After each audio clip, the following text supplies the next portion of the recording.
파리입니다.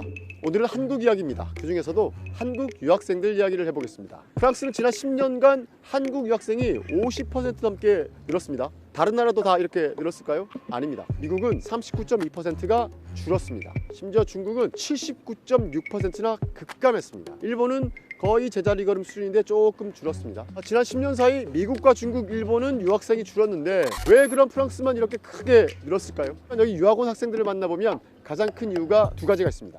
하나는 거의 무상교육에 가까울 정도로 싼 학비입니다. 다른 하나는 국적을 가리지 않고 지원해주는 주거 지원금입니다. 프랑스는 어디에서 왔든 상관하지 않고 일정 서류만 내면 주거 지원금을 줍니다. 파리 집값이 워낙 살벌한 수준이라서 집값이 부담스러운 곳입니다. 하지만 월 최고 350유로까지 매달 정부가 주거 지원금을 지원해 줍니다. 지금 환율로 따지면 60만 원쯤 됩니다. 학생들이 쓰는 대학가 주변 원룸 시세가 월 1000유로 안팎입니다. 보통 유학생들은 원화로 월 100만 원에서 150만 원 정도 사이 방을 쓰고 있는데 최대 60만 원까지 프랑스 정부가 주거 지원금을 지원해 주는 건 큰 혜택이 아닐 수 없습니다. 다시 말하지만 이 돈은 빌려주는 게 아니라 진짜로 그냥 줍니다. 그런데 이게 내년 7월부터 완전히 사라집니다. 전면 폐지입니다. 이유는 프랑스 재정 때문입니다. 제가 여러 번 말씀드리긴 했지만 프랑스는 돈이 없습니다. 그래서 지금 예산을 줄이고 세금을 더 거두려고 혈안입니다. 그렇다 보니까 국적을 가리지 않고 외국인들에게 주던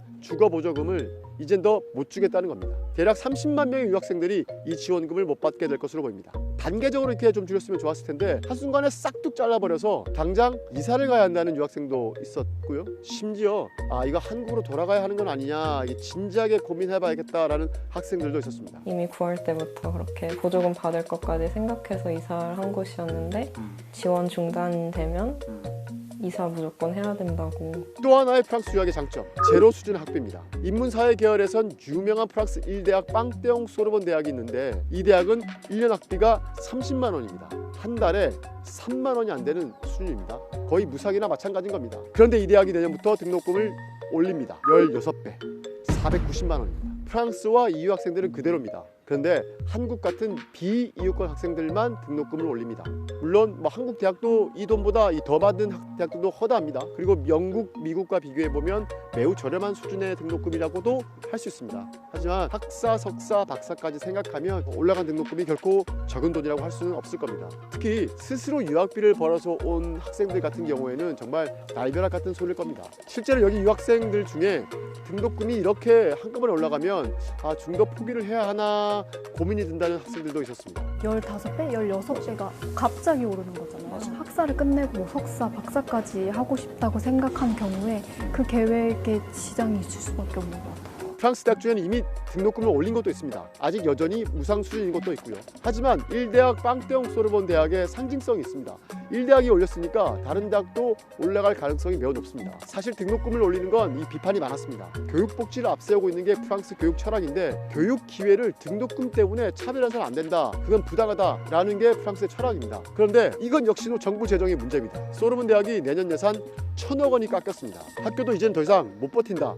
그래서 비유럽권 학생들부터 등록금을 올려버린 겁니다. 이렇게 파리 유학생들의 최대 혜택이었던 제로 수준 학비와 주거 지원비가 사라지게 됐습니다. 한국 학생들에게 정말 안타까운 일입니다. 그런데 또 안타까운 게 있습니다. 바로 환율입니다. 아무래도 유로화는 달러화보다 관심이 바뀔 텐데 아마 놀랄 분이 꽤 있을 겁니다. 올해 1월 2일 기준으로 원달러 환율은 1469.77원이었습니다. 같은 날 원유로는 1508원.57원이었습니다.